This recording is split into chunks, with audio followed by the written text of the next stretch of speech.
The number one team in the Tri-State has lost. And we are here to pick up the pieces here on Around the Diamond. I am your host, Kevin Devaney Jr. You're welcome to Around the Diamond, MSU Varsity's Tri-State Baseball Show, the New Jersey edition. As I said, the number one team in the Tri-State, the number one team in New Jersey, Seton Hall Prep, lost in the state tournament this week. We're going to talk about that. We're going to break down a little bit of the county tournaments from this past weekend, a gorgeous week, Memorial Day weekend that we just had, and take a look at the New Jersey State tournament as we get into the sectional final rounds this coming week. We're going to do that all with our good friend, our New Jersey expert here on MSUVarsity.com, and that being Gregg Lerner, who joins us via Skype right now. Greg, before we get into Seton Hall Prep, good weekend. Enjoyed the weekend up at Demarest? I was sitting here, Kevin. I'm saying to myself, Springsteen used to say, down the shore, everything's all right. Yeah. You know my baby on a Saturday night? As a shore boy, it was Demarest being all right. Me and the backstop for the entire weekend. But I'll tell you what, it was good baseball, great vibes. Like I told you last week, the fans really, truly support that tournament on Memorial Day weekend. I couldn't miss it. Yeah, Demarest was the place to be this past weekend. I know you were there. Let's talk about that first. Bergen County Tournament, the semifinals first. St. Joe's, I think this past weekend, Austin Bedrado, again, proven he really belongs among the elite players in the state of New Jersey. Austin Bedrado proved one thing, I think, to everybody that was there, that listen, sometimes pitchers don't have their A game. But what sets Austin apart from some other peers is that he's a football player, too. Yeah. And I want to say in the middle of that game, Kev, the football, the bulldog mentality came out within him. He just competed, man. Check the, not that he has an ego, but he just checked that at the door and just pitched the contact, man. He retired like 11 in a row and then ran into a little trouble in the 7th inning, worked his way out of it, pumped himself up, showed a little emotion at the end of the game because it was a huge win for St. Joe's. Austin Bedrado for a sophomore, it's the poise and it's the composure on the mound that's really struck me. Now we have St. Joe's winning their semifinals. You had Don Bosco winning on the other side, knocking off Alta Pan, setting up a very interesting couple of days for Don Bosco. What did they prove? Before we get into the other win that they had, tell me a little bit about the Bergen County Championship. The Bergen County Championship, that game, that moment on Monday, I thought was a frame that pictured exactly who the Ironmen are. Kev, not to be cliche, but this is a team, baby, from top to bottom. One guy, Adam Ayala, okay, gets in the leadoff spot, gets himself on base. Josh Shaw moves him over. Sean Buckout drives him in. Tristan Dacey will drive him in. Their team, like I mentioned in the story, you could have taken, Josh Shaw got the MVP. If he had taken it and was moved to smash it on the cement and just hand out pieces to everybody, he would have been huge because every guy on that team deserved a piece.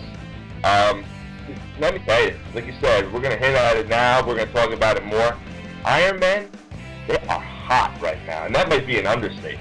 They're the hottest team in the Tri-State, you have to say right now. A couple weeks ago, not ranked. You always thought, though, Don Bosco, even with 8 losses, was a team that you said they could beat anybody. And I think they proved this week by knocking off Seton Hall Prep in the Jersey State tournament that, I think we fall in love with 3 and 4 hitters a lot and ace pitchers, but you have to look at the whole team. I think 1 through 9, are they the best team in New Jersey right now? In the moment, absolutely. And I agree with every point you made, Kev. And the other thing that plays in Bosco's favor is that you got to look beyond the record, okay? Yeah. They've got 8 losses. Let's remember who those losses are to. 2 of them came in California. A couple to, St. Joe's and Bergen Catholic, teams that have been like entrenched in our top 20 or our top 15 all year. So when you play the schedule that you're going to play at Bosco, you have to be prepared to get some nicks in the armor once in a while, knowing that it's going to make us stronger for this time of the year. And in the last 72 hours, I think they laid to rest any lingering doubt about how good they are. They've been, like I said, they've been in our poll in New Jersey all year long. I love them, man. I love the way they play. I love the way they compete. And you've had to defend yourself a little bit about them being in your poll, being high up in your poll. Not that you care, I know, but it's just they made you look smart. Kev, we're not defending ourselves here. We've been proven right by them. Anybody else who didn't have them in, they're the ones who had to defend themselves. Yeah. I've been waving the flag for Don Bosco all season. Yeah, now we go over to the Passaic tournament this past weekend, and we had the semifinals on Saturday, championship on Monday. Just tell me about the DePaul win and knocking off Passaic in the semis. Joe Cirillo, man, the starter for DePaul, who's been just so rock solid all season for the Spartans. And he shuts down a very good hitting Passaic team, and DePaul, again, here we go, Kev. That was another commentary that I got on Saturday. DePaul is like a 13-11 team who plays in the Big North, against Bosco, St. Joe's, Bergen Catholic, everybody. Yeah. So the record doesn't do them justice, but when they get into a county tournament and they're amongst peers, and maybe that schedule now plays in their favor, which showed on Saturday. Cirillo was just on top of his game, and their offense got him a lead early, and he protected it. And it was his last career start at DePaul before he heads up to college, so I'm sure there's a little extra motivation for him. Now that was a semifinal win.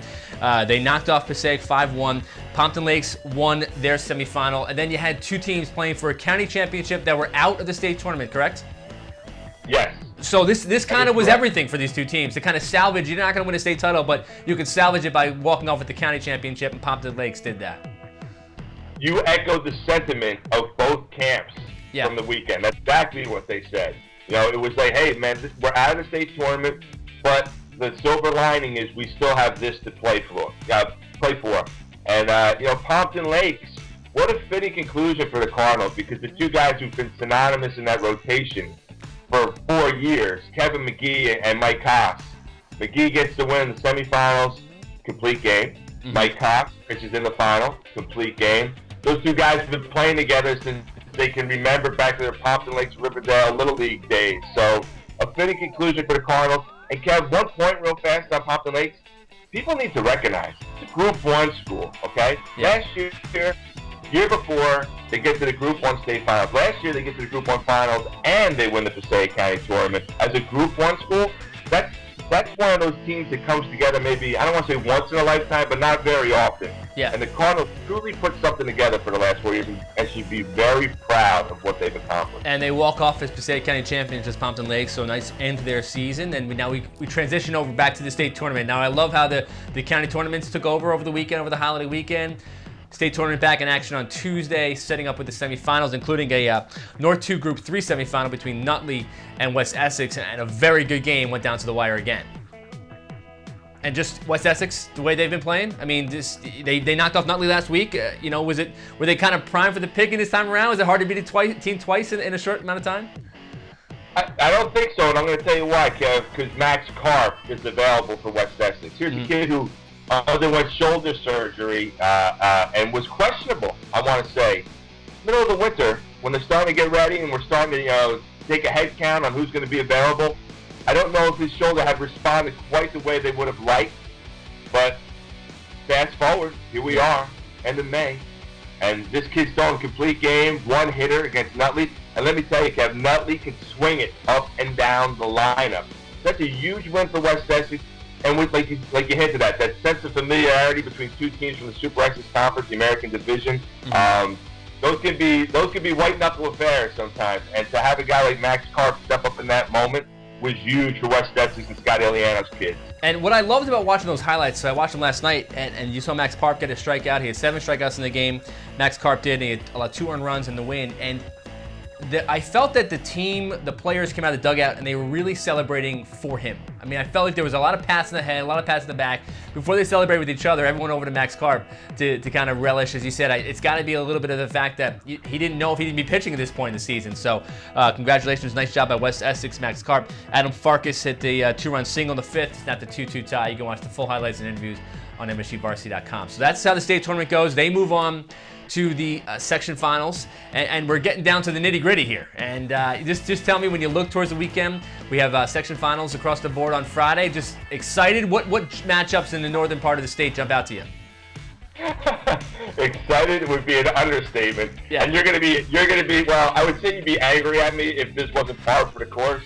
What did you tell me last night? Hey, just come up with about 3 or 4 games tops. Don't go crazy. Yeah. Well, Mr. Crazy, I couldn't help myself, Kev. There's just too many games right now on Friday that are so attractive, and all over the state, which is really cool. That's what I really love, is that no matter where you are located in the MSG varsity area, you don't have far to go. Can I hit you with just a couple? I don't know how you want to. Yeah, we have the screen up right now. We have the full schedule right now. The Group 4, Roxbury, Bloomfield, Mount Olive, Mahwah, Group 3. Ramsey, Lenape Valley, and then Cedar Grove, Ridgefield. Which game right now jumps out? Is it the Roxbury game? Roxbury's been hot. Both, the 4 and the 1. Roxbury, Bloomfield. Timmy Pilrod, I'm assuming, will be throwing for Roxbury against the Bloomfield team. Again, that taxes pitching. Danny Carter, Jonas Santana, Michael Murray, James Torres, who's going to Rutgers as a pitcher, is another kid who can swing the bat. That game is good. And the Cedar Grove Ridgefield game really stands out. Cedar Grove has been phenomenal. And Ridgefield with Vinny Camella and the rest of the Royals are playing hot right now. They've won 5 in a row. That game's going to be good. And now we're looking at the North 2 schedule. And we have the matchups there. The Group 4, Westfield, Milburn. In Group 2, it is Bernards and Caldwell. Group 3, Cranfield, West Essex, we just talked about. And then Dayton Secaucus in the Group 1 final in North 2. Which of these? I know Milburn's been in our poll all season long. West Essex coming off a big win. Right now, where do these teams stand? I thought that the Westfield-Milburn game stood out because Westfield, I think that the winning streak's up to 18 in a row now for the Blue Devils. And Milburn's a team who stumbled during the regular season, took a tough loss in the Essex County tournament, but they've kind of turned the page here in the state tournament. And Brian Chapman, the coach there for the Millers, has a very veteran cast who I think might sense that this is the moment that we've got to accomplish something. So that one, West Essex and Cranford is another great game too. Caldwell, they're all good, Kev.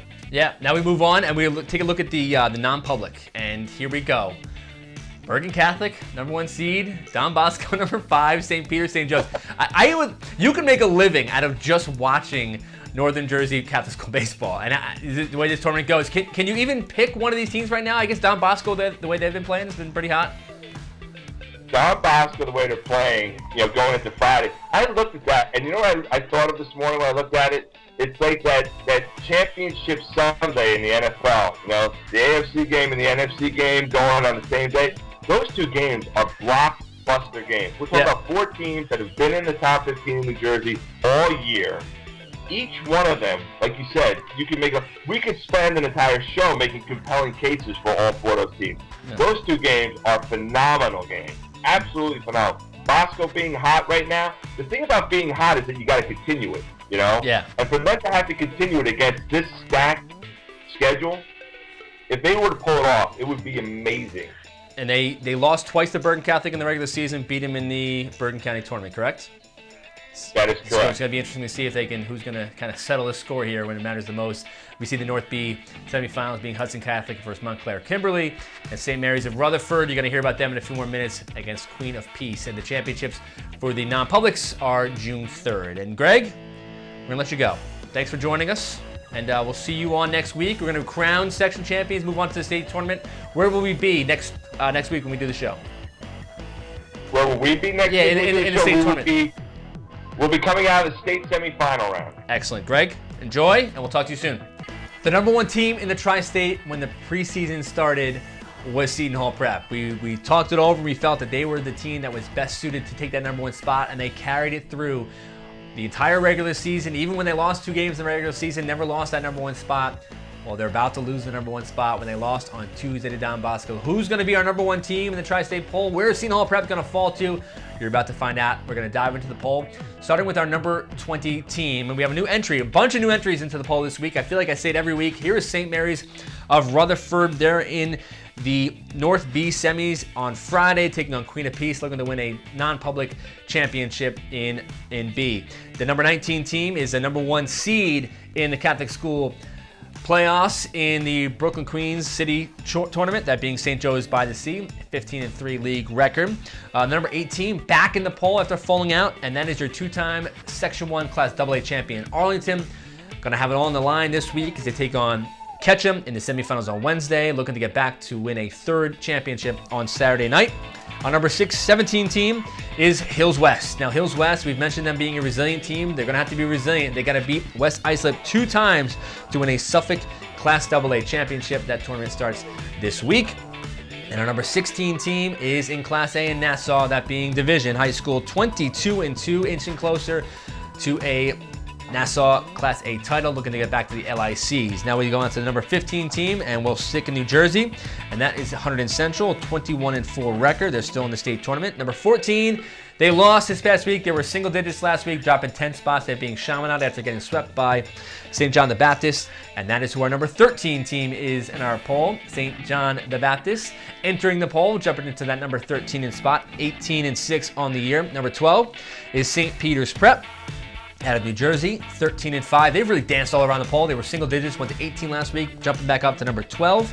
And number 11 is West Islip from Long Island, looking to win one of the next 2 games to win a Suffolk Class AA title. Now, we had this discussion in the office this morning, me and our producer from Long Island, Eddie Margulies, about who the number 1 team should be. Should it be West Islip? Should it be St. John the Baptist? I went with West Islip. He said St. John the Baptist because West Islip hasn't won anything yet. It's going to be very interesting to see how the next week plays out, to see who our number 1 team in Long Island is going to be. Now we move on to the top 10, our New Jersey dominated top 10 poll, and we'll start with the team from New Jersey, that being Marist. They're 22-6. Number 9, R.C. Ketchum fell out of the top 10 last week. They are now back in to the number 9 spot, 2 wins away from winning a Section 1 Class AA title. Very tough road ahead with Arlington on Wednesday, and then either Foxland or Suffern in the final. Our number 8 team is Fairfield Prep as they get ready to make a run at a Class LL state title in Connecticut. Our number 7 team, and here is where the number 1 team falls. They fall 6 spots. Seton Hall Prep out of New Jersey, 25-3. Their season is done. It's hard. You could really make a case they still are. If Don Bosco doesn't win the state title, they are the best team, but they weren't the best team on Tuesday. They lost Don Bosco, and they are now out of the number 1 spot. And our number 6 team is Westfield from New Jersey, 20-3, moving up 6 spots from last week. Now our top 5, Bergen Catholic is our number 5 team. They dropped 2 spots. They are 20-4 overall. They have another crack at Don Bosco in the non-public semifinals on Friday. Our number 4 team is your New York State Independent School Champions, moving up 1 spot, that being Poly Prep, 22-3. The future is bright for the 4-time defending champions with Nick Storrs, the freshman, getting the win on the mound, hitting a homer in the win over Rye Country Day. Our number 3 team is St. Joe's Regional at 22-5. They drop a spot from last week, falling in the Bergen County Finals to Don Bosco. Number 2 team is Roxbury from New Jersey. Really, I mean, again, you take away those 2 losses in between the county tournament and the state tournament, and they are as hot as any team in the state of New Jersey, 17-8. And I think I've mentioned this team a few times in our poll. The new number 1 is Don Bosco, unranked, I think 2 weeks ago. They jumped in last week. 3 weeks ago unranked, jumped in late in the poll last week. Number 10 this past week, and now here they are, the number 1 team. They're playing the best baseball, and as Gregg Lerner and I talked about in the Jersey show, they are just maybe the most complete team in the state of New Jersey. They have to win 2 more games to win a non-public championship, and they seem to be having things going in the right direction. They can definitely do that. I want to thank the guys in the control room for everything they do, Dan Exter and Eddie Margulies for the production, Chris Karen as well. And I'll see you next week on Around the Diamond. We'll be crowning section champions in Section 1 and Section 9, Long Island champions, New Jersey section champions, and then we're getting ready for the state tournaments in Connecticut and New York. So thanks for watching. I'm Kevin Devaney Jr., and we'll see you next week.